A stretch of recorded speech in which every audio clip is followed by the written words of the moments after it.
আসসালামু আলাইকুম। আমি doctor S M Imtiazur Rahman. NTV স্বাস্থ্য কথা অনুষ্ঠানে সবাইকে জানাচ্ছি আন্তরিক শুভেচ্ছা এবং অভিবাদন। প্রিয় দর্শক, এনটিভি স্বাস্থ্য কথা অনুষ্ঠানে আমাদের আজকের আলোচনার বিষয় হজের আগে ও পরে ফিজিওথেরাপির গুরুত্ব। আজ এই গুরুত্বপূর্ণ বিষয় নিয়ে কথা বলতে আমাদের সাথে উপস্থিত আছেন স্বনামধন্য চিকিৎসক doctor M Yasin Ali, chief consultant, chairman, Dhaka city physiotherapy হাসপাতাল, ধানমন্ডি, ঢাকা। আজকের অনুষ্ঠানটি প্রচারিত হচ্ছে ঢাকা সিটি ফিজিওথেরাপি হাসপাতালের সৌজন্যে। ডক্টর এম ইয়াসিন আলী, আপনাকে সাদর সম্ভাষণ জানাচ্ছি আজকের অনুষ্ঠানে। ভালো আছেন? জি, আলহামদুলিল্লাহ ভালো। আপনাকেও অনেক ধন্যবাদ। অসংখ্য ধন্যবাদ। প্রিয় দর্শক, যেমনটি বলছিলাম, এনটিভি স্বাস্থ্য কথা অনুষ্ঠানে সরাসরি সম্প্রচারিত হচ্ছে এনটিভি নিজস্ব ফেসবুক পেজ এবং ইউটিউব পেজ থেকে। আপনারা যারা জয়েন করেছেন তাদের কাছে জানাচ্ছি আপনারা কোশ্চেন রাখতে পারেন আমাদের অনুষ্ঠানে। আমাদের বিশেষজ্ঞ অতিথি চেষ্টা করবে সেই কোশ্চেন গুলোর অ্যান্সার দেওয়ার জন্য। খুবই সময় উপযোগী এবং ইনফরমেটিভ একটা টপিকস নিয়ে আমরা আজ আলোচনা করব। হজের আগে ও পরে ফিজিওথেরাপির গুরুত্ব। আমরা জানি যে বাংলাদেশে প্রতি বছর বিভিন্ন ধর্মপ্রাণ মুসলমান আল্লাহর সন্তুষ্টি লাভের উদ্দেশ্যে মক্কা নগরীতে যাচ্ছেন আল্লাহর সন্তুষ্টি লাভের জন্য, হজ করার জন্য। এবং হজের আগে এবং পরে কিন্তু একটি মেডিকেল চেকআপ এর মধ্য দিয়ে যেতে হয় এবং সাথে, সাথে যদি আমরা একটি ফিজিওথেরাপি চেকআপও নিয়ে নিতে পারি, তাহলে কিন্তু ডেফিনিটলি আমরা কিন্তু আল্লাহর সন্তুষ্টি লাভের উদ্দেশ্যে যে কাজগুলো করা উচিত সেগুলো কিন্তু আমরা সঠিকভাবে পালন করতে পারবো এবং ডেফিনিটলি ইনশাআল্লাহ আল্লাহ পাক আমাদের হজগুলো কবুল করবেন। আমরা প্রথমেই একটু জেনে নিতে চাই ডক্টর ইয়াসিন আলী, আমরা দেখেছি যে বেশিরভাগ হজ যাত্রীরা যারা একটু বয়স্ক আমাদের দেশের পার্সপেক্টিভ অনুযায়ী তারাই বেশি হজে যান। ইয়াংরাও যান, বাট বেশিরভাগ যারা বয়স্ক মুসলিম তারাই বেশিরভাগ হজে যেয়ে থাকেন এবং তাদের মধ্যে আমরা দেখে থাকি যে বিভিন্ন ধরনের ক্রনিক কেয়ার ডিজিজে তারা সাফার করে থাকেন। তার মধ্যে বিভিন্ন ধরনের মাসকুলোস্কেলেটাল প্রবলেম, ডিজেনারেটিভ চেঞ্জ গুলো নিয়েও তারা সাফার করে থাকেন। কি মনে হয় আসলে যে ফিজিওথেরাপি তারা যদি হজের আগে যদি একটু ফিজিওথেরাপি চিকিৎসকের শরণাপন্ন হন, তাদের জন্য আসলে কতটুকু ইফেক্টিভ হবে? জি, অনেক ধন্যবাদ। খুবই গুরুত্বপূর্ণ একটি টপিকস। আসলে ইসলামিক দৃষ্টিকোণ থেকে আপনি যথার্থই বলেছেন যে হজ একটা খুবই গুরুত্বপূর্ণ ইবাদত এবং এই ইবাদতের কয়েকটি অংশ আমরা দেখতে পাই। একটা হলো যেমন এটা খুব আ আর্থিক একটা বিষয় থাকে, সামর্থ্যের বিষয় যেমন থাকে, শারীরিক সামর্থ্যেরও বিষয় থাকে। কারণ এখানে ফিজিক্যাল অ্যাক্টিভিটি থাকে।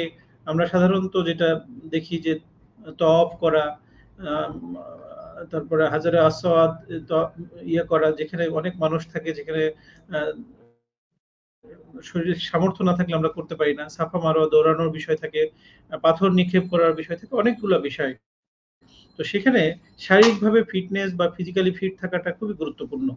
তো আমরা বয়স্ক জনগোষ্ঠীর মধ্যে যারা হজে যান তাদের ক্ষেত্রে আমরা দেখতে পাই ওখানে যাওয়ার পরে বেশ কিছু সমস্যা নিয়ে তারা ভোগেন এবং দেখা যায় যে সঠিকভাবে হজের যে আনুষ্ঠানিকতা সেটা করতে পারে না। তো এক্ষেত্রে আমরা সাধারণ দর্শক যারা এখনো দেখছেন এবং যাদের আত্মীয়স্বজনের মধ্যে অনেকেই হজে যাবেন বলে নিয়ত করেছেন, তাদের ক্ষেত্রে বলব যে কিছু মাসকুলোস্কেলেটাল সমস্যা, যেটা আপনি ইতিমধ্যেই বলেছেন, যে কিছু ডিজেনারেটিভ ডিজিজ যেমন অস্টিওআর্থ্রাইটিস, তারপর লাম্বার স্পন্ডাইলোসিস, সার্ভাইকাল স্পন্ডাইলোসিস, এই জাতীয় সমস্যায় যারা আগে থেকে ভুগে থাকেন, তারা যদি যাওয়ার আগে একটু ফিজিওথেরাপি নেন, কিছু এক্সারসাইজ তারা শিখে নেন, সেক্ষেত্রে দেখা যায় যে ওখানে যে তাদের স্বাভাবিকভাবে যে নামাজ পড়া বা অন্যান্য যে ইবাদতবন্দির বিষয় থাকে, কারণ যেহেতু আমরা একটা বিশেষ উদ্দেশ্য নিয়ে যাই এবং ওখানে মূল উদ্দেশ্যই থাকে যে আমরা যেন সঠিকভাবে ইবাদতবন্দি করতে পারি।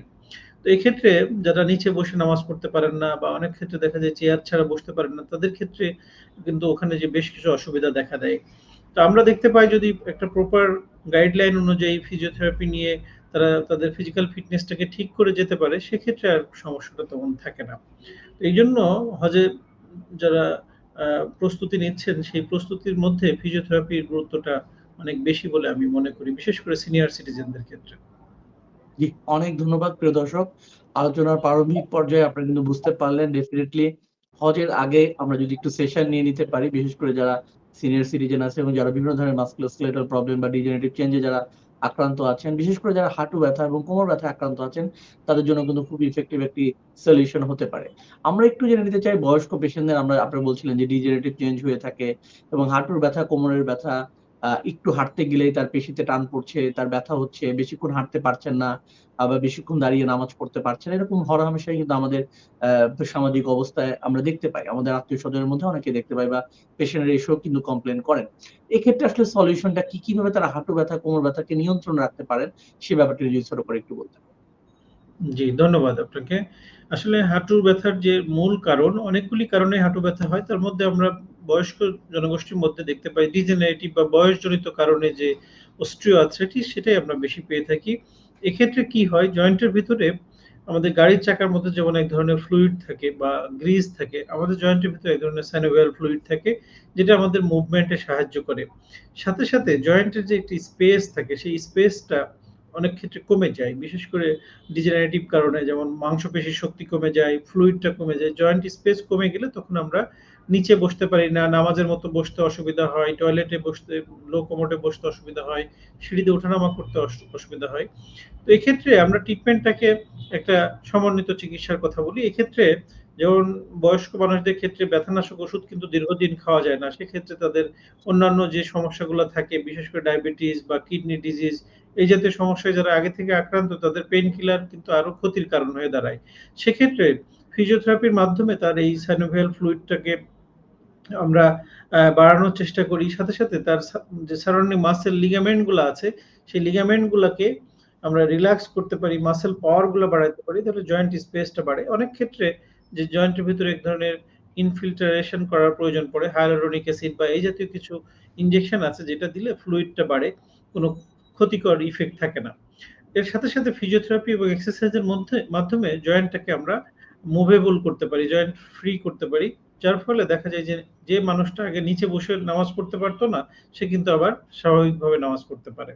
কিন্তু বিশেষ কিছু ক্ষেত্র আছে। অনেক ক্ষেত্রে দেখা যায় যে খুবই অ্যাডভান্স স্টেজে চলে গেছে। যেটা সেকেন্ডারি অস্টিওআর্থ্রাইটিস বা অনেকের ক্ষেত্রে ভেরাস কিংবা ভালগাস ডিফর্মিটি তৈরি হয়ে যায় আপনি জানেন। সেক্ষেত্রে অনেক সময় আমরা তাদেরকে ফিজিওথেরাপির মাধ্যমে তার উপশম কমাইতে পারলেও নিচে বসে নামাজ পড়াটা তাদের পক্ষে সম্ভব হয় না। সেটা একটা 10% বা 15% রোগীর ক্ষেত্রে। বাকি রোগীর ক্ষেত্রে কিন্তু স্বাভাবিকভাবে নামাজ পড়ার মতো পরিস্থিতি তৈরি করা সম্ভব হয়। তো এটা একটা বিষয়। ২ নম্বর হলো আপনি যেটা বলছিলেন যে কোমর ব্যথা। কোমর ব্যথা আসলে অনেক কারণ আছে। তার মধ্যে ডিজেনারেটিভ কারণ বলতে আমরা কয়েকটা বুঝি। একটা হলো যেমন লাম্বার স্পন্ডাইলোসিস। বয়সের সাথে, সাথে আমাদের যেমন চুল পেকে যায়, হাড়ের ক্ষয় হতে থাকে, জয়েন্টের আ বিশেষ করে লাম্বার স্পাইনে যে ২ টা ভার্টিব্রার মাঝখানে একটা জেলি লাইক সাবস্টেন্স থাকে যেটাকে আমরা ইন্টারভার্টিব্রাল ডিস্ক বলি। সেই ডিস্ক হাইট অনেক সময় কমে যায়। অনেক সময় পাশ দিয়ে ছোট পাখির ঠোঁটের মতো হাড় বৃদ্ধি পায় যেটাকে আমরা অস্টিওফাইট বলি। আবার অনেক ক্ষেত্রে এই ডিস্কটা একটু পিছনের দিকে সরে যে নার্ভের উপর কম্প্রেস করে। তো এরকম অনেক কারণেই এই কোমর ব্যথা নিয়ে বয়স্ক জনগোষ্ঠীরা আমাদের কাছে আসে। এক্ষেত্রে আমরা তাদের এই যে সমস্যাটা নিয়ে আসে সেটাকে সমাধানের জন্য ফিজিওথেরাপির মাধ্যমে আমরা একটা সলিউশন দেওয়ার চেষ্টা করি এবং সেক্ষেত্রে দেখা যায় যে কারো ডিস্ক হার্নিয়েটেড হয়ে গেছে ওইটাকে আমরা আবার পূর্বের জায়গায় ফিরিয়ে নিয়ে আসি। কারো যদি ডিস্ক স্পেসটা ন্যারো হয়ে যায় সেটাকে আমরা বাড়িয়ে দিয়ে কিছু এক্সারসাইজ থাকে যে মাংসপেশি লিগামেন্ট গুলা মূলত এই লিগামেন্ট গুলা আমাদের স্পাইনের গঠনটাকে ধরে রাখে বা সঠিক জায়গায় ধরে রাখে সেটাকে আমরা স্ট্রেংথ বাড়াই যার ফলে জিনিসটা আবার যেন রিকারেন্টলি দেখা না দেয়। এই কয়েকটা জি। জিনিসের মাধ্যমে দেখা যায় তার কোমর এবং হাঁটুর ব্যথা থেকে রিলিফ পেয়ে সে স্বাভাবিকভাবে তার স্বাভাবিক জীবনযাপন করতে পারে। জি, অনেক ধন্যবাদ। খুব সুন্দর করে ব্যাখ্যা করেছেন। অনেক ক্ষেত্রেই পেশেন্টরা আমাদের কাছে কমপ্লেইন করে থাকেন যে, রুকু দেওয়ার জন্য যেভাবে ঝুঁকতে হয়, ওই পরিমাণে তারা ঝুঁকতে পারেন না। আরেকটি হচ্ছে যে যখন আমরা ২ রাকাতে বসতে হয় বা ৪ রাকাতে বসতে হয়, এই বসাটারও কিন্তু একটি প্রক্রিয়া আছে। সেই বসাটাও উনারা ঠিকমতো বসতে পারেন না বা দীর্ঘক্ষণ সময় যে বসতে হয় যে দোয়াগুলো পড়তে হয়, সেগুলো ঠিকমতো পড়তে পারেন না। এক্ষেত্রে আপনার কি মনে হয় যে এর পিছনে আসলে কারণগুলো কি, কি? জি, আপনি খুব আ গুরুত্বপূর্ণ একটা প্রশ্ন করেছেন। এটা আসলে আমরা যে আত্মাহিয়াতুর পড়ার জন্য যে স্রোতে বসি সেক্ষেত্রে কয়েকটা ফ্যাক্টর আসলে জড়িত। এক্ষেত্রে বডি ওয়েট কিন্তু একটা ইম্পোর্টেন্ট ফ্যাক্টর। যে আমরা বডি ওয়েট টা যদি নিয়ন্ত্রণে না থাকে সেক্ষেত্রে কিন্তু ওভারওয়েট এর কারণেও অনেক সময় ব্যথা নেই বাট নিচে বসতে পারে না। মাসল লিগামেন্ট গুলো টাইটনেস থেকে অনেক সময় হয়। তো দেখা যায় যে এই যে ফ্লেক্সিবিলিটি মাসল গুলাকে মানে তার রিল্যাক্স করা, তার জয়েন্টের স্পেসটাকে বাড়ানো এবং কোমরে যদি কারো সমস্যা থাকে ডিস্ক হার্নিয়েশন এর মতো সমস্যা বা ডিস্ক বালজিং এর মতো সমস্যা সেক্ষেত্রে সামনের দিকে ঝুঁকে আমরা যখন রুকুতে যাই তখন ডিস্কটা আরো পেছনের দিকে সরে যেতে যে নার্ভের উপর কম্প্রেস করে। সো তখন তার সমস্যাগুলি বেড়ে যায়। তো এগুলা যদি আমরা সমাধান করে ফেলতে পারি তাহলে কিন্তু স্বাভাবিক জীবনে ফিরে যাওয়া সম্ভব। তবে হ্যাঁ, ১ দিনে ২ দিনে ম্যাজিকের মতো এই জিনিসগুলো রিলিফ পাওয়া যায় না। এটার জন্য একটা নির্দিষ্ট টাইম বা একটা টাইম ফ্রেম লাগে। সেক্ষেত্রে মানে ক্ষেত্র বিশেষে কারো ৭ দিন, ১০ দিন, ১৪ দিন, ২১ দিন এরকমভাবে সেশনগুলা নিতে হয়। এবং আমরা বলি যে ট্রিটমেন্ট পরবর্তী কয়েকদিন জিনিসটাকে মেইনটেন্যান্স এর জন্য আপনার সময় লাগে। এরপরে যেয়ে আপনি আবার স্বাভাবিকভাবে নামাজ পড়তে পারবেন, স্বাভাবিক জীবনে ফিরতে পারবেন। তো এক্ষেত্রে একটা সময় সাপেক্ষ ব্যাপার। তো দেখা যায় যে যারা আগে থেকে এই সমস্যাগুলোয় ভুগছেন যদি একটু পূর্ব থেকে এই ধরনের সলিউশন গুলা নিয়ে নেন, তাহলে তারা দীর্ঘমেয়াদী ভালো থাকতে পারবেন। জি, অনেক ধন্যবাদ। প্রিয় দর্শক, আপনারা শুনতে পেলেন যে সময় থাকতে যদি এই ট্রিটমেন্ট গুলো নিয়ে নিতে পারি, তাহলে কিন্তু ডেফিনিটলি আমরা অনেক বেশি ভালো থাকতে পারবো। বিকজ যখন জটিলতার দিকে চলে যায় তখন কিন্তু ট্রিটমেন্টই কিন্তু সময় সাপেক্ষ ব্যাপার হয়ে যায় এবং আর্থিকভাবেও কিন্তু অনেক বেশি খরচ করতে হয়। অতএব ডেফিনিটলি আর্লি অবস্থায় যদি আমরা ট্রিটমেন্টটি নিতে পারি, চিকিৎসকের শরণাপন্ন হতে পারি, সবার জন্য কিন্তু উইন-উইন সিচুয়েশন থাকবে। সময় হয়েছে বিজ্ঞাপন বিরতিতে যাবার। এনটিভি স্বাস্থ্য কথা অনুষ্ঠানে আমরা বিজ্ঞাপন বিরতিতে যাচ্ছি। ঢাকা সিটি ফিজিওথেরাপি হাসপাতালের সৌজন্যে বিজ্ঞাপন বিরতি। আমাদের সাথেই থাকুন, খুব শীঘ্রই ফিরে আসছি। মিসেস সামিহা রহমান একজন ব্যাংকার। বিগত 10 বছর ধরে পেশাগত দায়িত্ব পালনের জন্য তাকে দিনের বেশিরভাগ সময় কাটাতে হয়েছে চেয়ারে বসে। সে কারণে দীর্ঘদিন ধরে কোমর ও ঘাড় ব্যথায় ভুগছেন তিনি। এই ব্যথা সমাধানের জন্য ছুটেছেন দেশের নামিদামি সব হাসপাতালে, খরচ করেছেন হাজার হাজার টাকা। সব আশা ছেড়ে দিয়ে যখন বিদেশে চিকিৎসা নেওয়ার কথা ভাবছেন, তখন অফিসে আসা নতুন ম্যানেজার সামিয়া রহমানকে পরামর্শ দিলেন ঢাকা সিটি ফিজিওথেরাপি হাসপাতালে চিকিৎসা নেয়ার। নতুন ম্যানেজারের কথায় ভরসা রেখে সামিহা রহমান ধানমন্ডিতে অবস্থিত ঢাকা সিটি ফিজিওথেরাপি হাসপাতালে গিয়ে ডাক্তারের পরামর্শ অনুযায়ী চিকিৎসা শুরু করলেন। কয়েকদিনের মধ্যেই তিনি দেখলেন তার দীর্ঘদিনের কোমর ও ঘাড় ব্যথা কমতে শুরু করেছে। বিদেশে না গিয়ে কম খরচে দেশে চিকিৎসা করিয়ে মিসেস সামিহা রহমান যেমন সন্তুষ্ট, তেমনি দেশে হাঁটু, ঘাড়, কোমর ব্যথা ও প্যারালাইসিস রোগের আন্তর্জাতিক মানের চিকিৎসা সেবা দিতে পেরে ঢাকা সিটি ফিজিওথেরাপি হাসপাতাল গর্বিত। ঢাকা সিটি ফিজিওথেরাপি হাসপাতাল, ফিজিওথেরাপি চিকিৎসায় নির্ভরতার প্রতীক। প্রিয় দর্শক, বিজ্ঞাপন বিরতি শেষে আমরা অনুষ্ঠানে ফিরে এসেছি। আলোচনা করছি এনটিভি স্বাস্থ্য কথায় হজের আগে ও পরে ফিজিওথেরাপির গুরুত্ব। আমাদের সাথে যুক্ত আছেন ডক্টর এম ইয়াসিন আলী। বিরতির আগে আমরা হাঁটু ব্যথা, কোমর ব্যথা নিয়ে আলোচনা করছিলাম। আমরা এই পর্যায়ে একটু জেনে নিতে চাই যে অনেক ক্ষেত্রে আমরা যখন সালাম ফিরতে যাই, তখনও কিন্তু আমরা সঠিকভাবে সালাম ফিরতে পারি না এবং অনেক ক্ষেত্রে অনেকে পেইন ফিল করে থাকেন। এটা একটা দীর্ঘ পর্যায়ে একটা প্রবলেম হয়ে থাকে। এই ক্ষেত্রে করণীয় কি এবং এর পিছনে আসলে কারণগুলো কি? জি, ধন্যবাদ। আপনি খুব গুরুত্বপূর্ণ বিষয়গুলা তুলে ধরছেন। এজন্য আপনাকে অনেক ধন্যবাদ। আসলে ঘাড়ের যে অংশটা আমরা এটাকে সার্ভাইকাল স্পাইন বলি মেডিকেল ভাষায়। তো বর্তমান সময়ে আমাদের যে বর্তমান কাজের ধরন, প্রত্যেকটা মানুষই দেখা যায় যে কোনো না কোনো সময় আমরা স্ক্রিনে সেটা টেলিভিশন দেখছি, কেউ কম্পিউটারে কাজ করছি, কেউ মোবাইলে নেট ব্রাউজিং করছি। সো এটা আগের যদি ১০ বছর আগের তুলনায় এখন চিন্তা করি, এখন আমরা প্রত্যেকেই এই ধরনের কাজের সাথে ইনভলভ। তো যার ফলে দেখা যায় যে একটা দীর্ঘক্ষণ ঝুঁকে কাজ করা, এটা একটা বিষয় আমাদের মধ্যে পরিলক্ষিত হচ্ছে। যার ফলে আমাদের যে ঘাড়ের সারাউন্ডিং যে মাংসপেশি এবং লিগামেন্ট গুলা, এটা একটা সময় যেয়ে এটা স্টিফ হয়ে যায় বা আমরা শক্ত হয়ে যায়, মাসল স্পাজম হয়। এবং সেক্ষেত্রে দেখা যায় যে অনেকেই আমাদের কাছে বলে যে, "আমি নামাজের মতো ডানে বামে নিতে পারি না, সালাম ফেরানোর মতো করতে পারি না।" এই মাংসপেশিগুলোর টাইটনেস থেকে মূলত এটা হয়। তো এটা আমাদের আরেকটা কারণ আমরা রিসেন্ট স্টাডিতে দেখতে পাচ্ছি যে, আমাদের যে মাথার ওজন, এটা কিন্তু আমাদের ঘাড়ের মাংসপেশিগুলাই ক্যারি করে। তো যখন আমরা খুব বেশিক্ষণ ঝুঁকে থাকি, একটা সময় যে এটাকে যদি আমরা কয়েকটা ভাগে ভাগ করা হয়েছে, যেমন আমরা যদি নরমালি সোজা অবস্থানে থাকি, তখন মাথার ওজন ৫ থেকে ৭ কেজি হয়। যেটা ম্যান টু ম্যান ভেরি করে, কারো একটু কম, কারো একটু বেশি। এবং এটা যখন আমরা গ্র্যাজুয়ালি ঝুঁকতে, ঝুঁকতে 15 ডিগ্রি পর্যন্ত চলে যাই, তখন মাথার ওজন ১৫ থেকে ১৭ কেজি পর্যন্ত হয়ে যায়। এবং সেটা যদি আমরা ২০-২২ ডিগ্রিতে নেমে যাই, আরো বেশি ওজন হয়ে যায়। মাথার ওজন তখন ২০ থেকে ২৫ কেজি পর্যন্ত ভেরি করে। এই যে ওজনটা ধরে রাখতে, রাখতে ঘাড়ের মাংসপেশি লিগামেন্ট গুলা স্টিফ হয়ে যায়, শক্ত হয়ে যায়। একটা সময় যেয়ে আর হোল্ড করতে পারে না, তখন আমাদের পেইন গুলা শুরু হয়। অনেক ক্ষেত্রে যে আমরা মাসল স্পাজমটা খুব শক্ত হতে দেখি, যখন একেবারেই স্ট্রাক হয়ে যায়, ডানে বামে কিছুই করতে পারে না। এবং একটা সময় দেখা যায় যে অনেক ক্ষেত্রে সামান্য কারণে, যেমন বেসিলে মুখ ধুতে গেলাম, জুতা ফিতা বাঁধতে গেলাম, আমাদের এই ঘাড়ের মাংসপেশি লিগামেন্ট গুলা উইক হয়ে যেয়ে ডিস্ক হার্নিয়েশন হয়ে যায় এবং পেইনটা তখন ঘাড় থেকে পিঠের দিকে যায়, হাতের দিকে চলে আসে। হাত ঝিনঝিন, অবশ মনে হয়। পুরা একটা সাইড নিয়ে তখন প্রবলেম দেখা দেয়। তো এইটা আর্লি স্টেজে এক ধরনের সমস্যা থাকে, গ্র্যাজুয়ালি আস্তে, আস্তে এই পর্যায়ে চলে যায়। তো আর্লি স্টেজে যখন থাকে তখন লোকালি পেইন থাকে এবং মাসল গুলা স্টিফ থাকার কারণে আমাদের নরমাল যে রেঞ্জ অফ মোশন, আমরা যেমন ডানে বামে নিতে বা উপরে নিচে নিতে এইভাবে করতে আমাদের কষ্ট হয়। তো এই এই এই একটা কারণ। এছাড়া দেখা যায় যে কিছু ডিজেনারেটিভ ডিজিজ বয়সের সাথে, সাথে আমাদের চুল পেকে যায়, হাড়ের ক্ষয় হতে থাকে। এরকম সার্ভাইকাল স্পাইনে যখন স্পন্ডাইলোসিস ডেভেলপ করে তখনও কিছু সমস্যা দেখা যায় যে ছোট, ছোট কিছু অস্টিওফাইটের মতো হাড় বৃদ্ধি পায়, ডিস্ক হাইট কমে যায়। তো সেক্ষেত্রেও কিন্তু এই ধরনের হাড়ের সমস্যা আমরা পেয়ে থাকি। জি, অনেক ধন্যবাদ। অনেক ক্ষেত্রে আমরা দেখে থাকি এই ধরনের সার্ভাইকাল পেইন এর ক্ষেত্রে অনেকে সার্ভাইকাল কলার ইউজ করে থাকেন। বাট দিনের পর দিন সার্ভাইকাল কলারটি তারা ব্যবহার করছেন। এটা কি আসলে বিজ্ঞানসম্মত কিনা? এ ব্যাপারে আপনার পরামর্শ কি হবে? জি, ধন্যবাদ আপনাকে। আসলে সার্ভাইকাল কলারটা এটা আমরা ইউজ করতে বলি যখন ঘাড়ের যে ডিস্ক স্পেস গুলা ন্যারো হয়ে যায়। এই বিশেষ করে ডিস্ক স্পেসটাকে যাতে মেইনটেইন করার জন্য আমরা ব্যবহার করি যখন উনি গাড়িতে চড়বেন, রিক্সায় চড়বেন, ঝাঁকি লাগবেন। এই সময় যেন ওই মুভমেন্টের সময় জার্কিং এর কারণে যেন স্পেসটা আরো ন্যারো না হয়ে যায়। শুধুমাত্র এই সময় ব্যবহার করার কথা আমরা বলে থাকি যে জার্নির সময় বা ভ্রমণের সময় ব্যবহার করা। কিন্তু অনেকে আছে যে দিনের পর দিন বা মাসের পর মাস বসে আছে, শুয়ে আছে, প্রত্যেকটা ক্ষেত্রেই আমরা যদি এই সার্ভাইকাল কলারটা ইউজ করি তখন ঘাড়ের যে সারাউন্ডিং মাংসপেশি বা লিগামেন্ট গুলা রয়েছে সেগুলা কিন্তু আস্তে, আস্তে আরো মানে উইক হয়ে যায়। তখন এই জিনিসটার প্রতি যে আমাদের কি বলবো আমাদের সহনশীলতা বা একটা আ আমাদের ওটার প্রতি যে প্রবণতাটা সেটা বেড়ে যাবে। তখন দেখা যায় যে এটা ছাড়া আপনি ভালো ফিল করছেন না এবং একটা সময় যেয়ে এটা আপনার আরো ক্ষতির কারণ হয়ে দাঁড়াবে।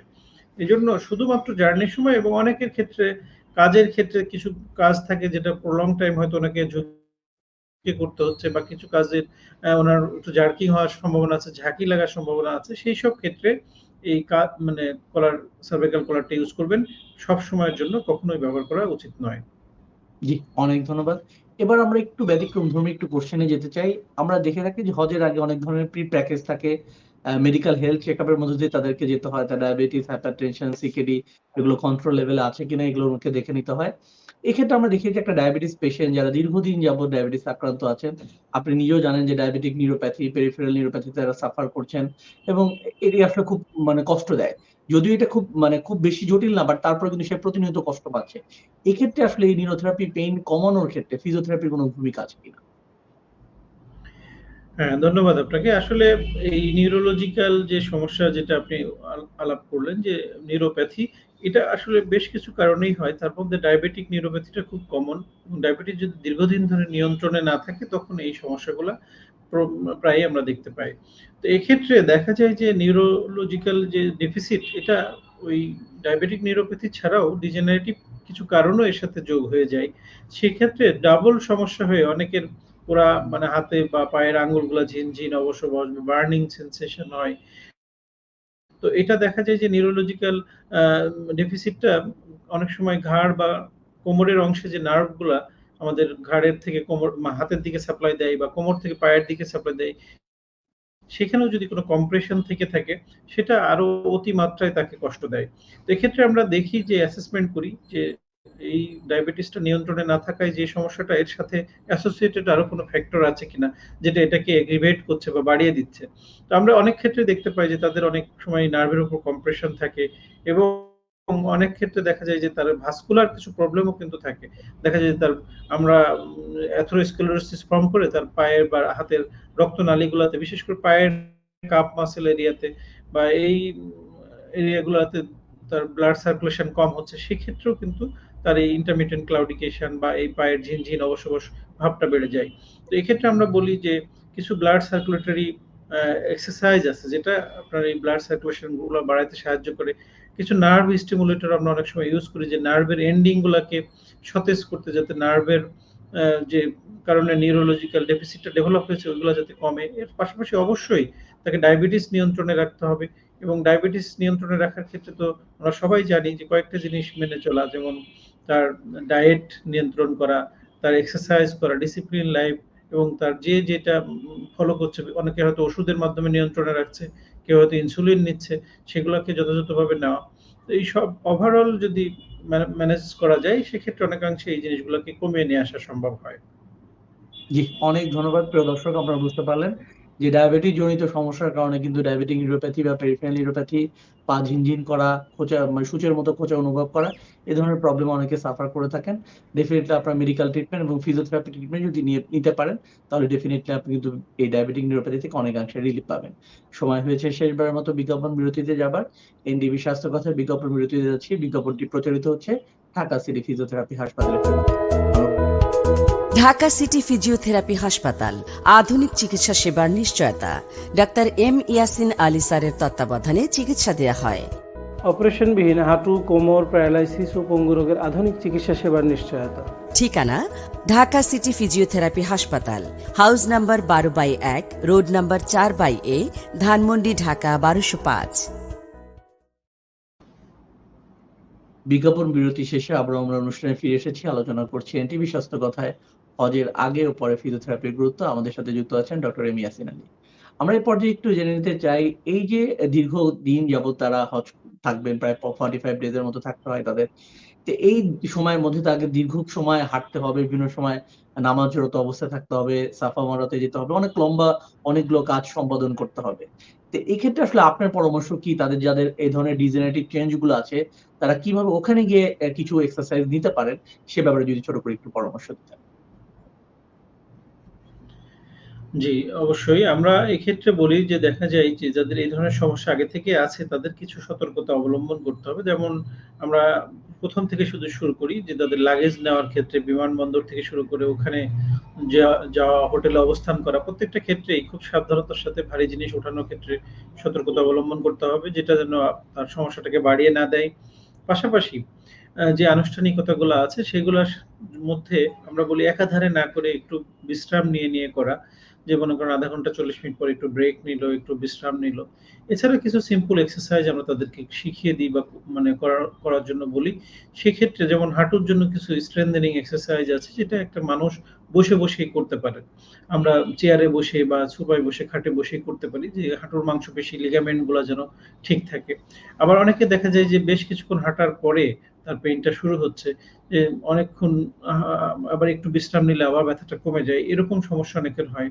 তো সেক্ষেত্রে আমরা বলি যে ওই যে এরিয়াটায় যে তার পেইনটা শুরু হচ্ছে সেখানে যদি একটু কিছু স্ট্রেচিং এক্সারসাইজ আমরা বলি, যে কিছু স্ট্রেচিং করলে তার ওই সময়কার তাৎক্ষণিক সমস্যাটা একটু যাতে কমে, সে যেন কাজটা শেষ করতে পারে। তো এগুলা ক্ষেত্র বিশেষে ভিন্ন থাকে। এইজন্য জেনারেলাইজড যদি আমরা বলি, এটা অনেকের জন্য ক্ষতির কারণ হয়ে যেতে পারে। এজন্য এটা যে ব্যক্তি এই ধরনের সমস্যায় আক্রান্ত হন তার জন্য এটা স্পেসিফিক কিছু এক্সারসাইজ থাকে। তো আমরা আসলে সাধারণত বলি যে কিছু নামাজ পড়ার ক্ষেত্রেও আমরা বলি যে অনেকে একাধারে দীর্ঘক্ষণ না পড়ে একটু মাঝখানে বিরতি নিয়ে আবার হয়তো পড়লেন। প্রত্যেকটা ইবাদত বন্দেগী আপনি করতে পারবেন, কিন্তু অন্য একজন সুস্থ স্বাভাবিক মানুষের তুলনায় আপনাকে একটু নিয়ম মেনে করতে হবে। জি, অনেক ধন্যবাদ। অনেক ক্ষেত্রে দেখা যায় যে হজ পরবর্তী পর্যায়ে যেহেতু একটা লম্বা সময় থাকতে হবে এবং অনেক কাজ করতে হবে, হজ পরবর্তী পর্যায়ে বাংলাদেশে যখন ফিরে আসবেন, তাদের সময় দেখা যায় যে হাঁটু ব্যথা, কোমর ব্যথা অনেক বেশি বেড়ে গিয়েছে। এক্ষেত্রে করণীয় কি হবে তাদের? জি, আসলে আমরা যখন একজন মানুষ পবিত্র হজ ব্রত পালন করতে যান, এই ক্ষেত্রে আমাদের মুখ্য উদ্দেশ্যই থাকে মহান আল্লাহ তাআলার সন্তুষ্টি অর্জন করা। সেক্ষেত্রে আমরা অনেক সময় দেখতে পাই যে হাজী সাহেবগণ অনেক কষ্ট হলেও তাদের স্বাভাবিকভাবেই তাদের ইবাদত বন্দেগীর সাথে যত আনুষ্ঠানিকতা থাকে সবগুলা শেষ করে দেশে চলে আসেন, এবং আসার পরে তারা বেশ মানে সমস্যায় জর্জরিত হন। অনেকে দেখা যায় যে হাঁটতে পারছেন না, নিচে বসতে পারছেন না, নামাজের মতো বসতে পারছেন না। এরকম সমস্যা নিয়ে রোগীরা আমাদের কাছে আসে। কারণ ওই সময় যে একটা আত্মিক ব্যাপার থাকে, যে আমার যত কষ্টই হোক আমি কাজটা শেষ করতে হবে। তো এক্ষেত্রে দেখা যায় যে অনেকে কিছু জটিলতায় পরবর্তীতে ভোগেন, এবং সেক্ষেত্রেও আমরা বলি যে এই ধরনের সমস্যাগুলায় পরিত্রাণ পাওয়ার জন্য আপনি দেশে আসার পরে যত বিলম্ব না করে দ্রুত যদি একজন চিকিৎসকের শরণাপন্ন হন, বিশেষ করে একজন ফিজিওথেরাপি চিকিৎসকের শরণাপন্ন হন, সেক্ষেত্রে আপনার যে সমস্যাগুলোকে অ্যাসেসমেন্ট করে যদি আপনার হাঁটুতে ওভার স্ট্রেস পড়ার কারণে বা ওভার ইউজ হওয়ার কারণে অনেক সময় যে মাসেল লিগামেন্ট গুলো টাইটনেস হয়, বা সেখানে যদি কিছু স্প্রেন বা স্ট্রেনের মতো ঘটনা ঘটে, সেগুলোকে ফিজিওথেরাপির মাধ্যমে দ্রুতই সমাধান করা যায়। কারণ ব্যথানাশক ওষুধ আগেও বলেছি, বা ব্যথানাশক ওষুধ বা এই জাতীয় ওষুধগুলা দীর্ঘমেয়াদী খাওয়া যায় না। সেক্ষেত্রে আমাদের লিভার, কিডনি এই জাতীয় গুরুত্বপূর্ণ অঙ্গের উপর ক্ষতি সাধন করতে পারে। এছাড়া দেখা যায় যে একটা সার্টেন এজের পরে আমাদের বেশিরভাগ মানুষই বিভিন্ন রকম ডায়াবেটিস, হাইপারটেনশন, উচ্চ রক্তচাপ বা কোলেস্টেরল বা কিডনি ডিজিজে আক্রান্ত থাকেন। তো তাদের ওষুধের উপর নির্ভরশীলতা কমিয়ে ফিজিওথেরাপির মাধ্যমে, কিছু এক্সারসাইজের মাধ্যমে আমরা যদি তাদের এই সমস্যাগুলোকে কমিয়ে নিয়ে আসতে পারি, সলিউশন হতে পারে এবং স্বাভাবিক জীবনযাপন করার জন্য সহায়ক ভূমিকা পালন করতে পারে। জি, অনেক ধন্যবাদ প্রিয় দর্শক। আমরা আলোচনায় ছিলাম হজের আগে ও পরে ফিজিওথেরাপির গুরুত্ব এনটিভি স্বাস্থ্য কথা অনুষ্ঠানে। আমরা অনুষ্ঠানের শেষ পর্যায়ে চলে এসেছি। যে সমস্ত হাজীগণ এখনো যাননি তাদের জন্য শুভকামনা থাকলো। যারা অলরেডি পৌঁছে গিয়েছেন, মহান আল্লাহ পাক তাদের সকল হজ কার্যক্রমকে সহজ করে দিন, কবুল করে নিন। সবার জন্য শুভকামনা থাকলো ঢাকা সিটি ফিজিওথেরাপি হাসপাতালের সৌজন্যে। এবং যারা এখনো হজে যাননি তারা ডেফিনিটলি একটি ফিজিওথেরাপি সেশন নিয়ে নিতে পারেন। তাহলে ডেফিনিটলি কিন্তু আপনি অবশ্যই অনেক ভালোভাবে হজগুলোর কাজ করতে পারবেন এবং আল্লাহ পাক আপনাকে সহজ করে দিবেন। ঢাকা সিটি ফিজিওথেরাপি হাসপাতালকে ধন্যবাদ এ ধরনের একটি সুন্দর প্রোগ্রাম ম্যানেজ করার জন্য এবং আমাদের আজকের অতিথি ডাক্তার মিয়াসিন আলী, আপনাকে অসংখ্য ধন্যবাদ। আপনি ভালো থাকবেন, সুস্থ থাকবেন। আসসালামু আলাইকুম। জি, আপনাকেও অনেক ধন্যবাদ।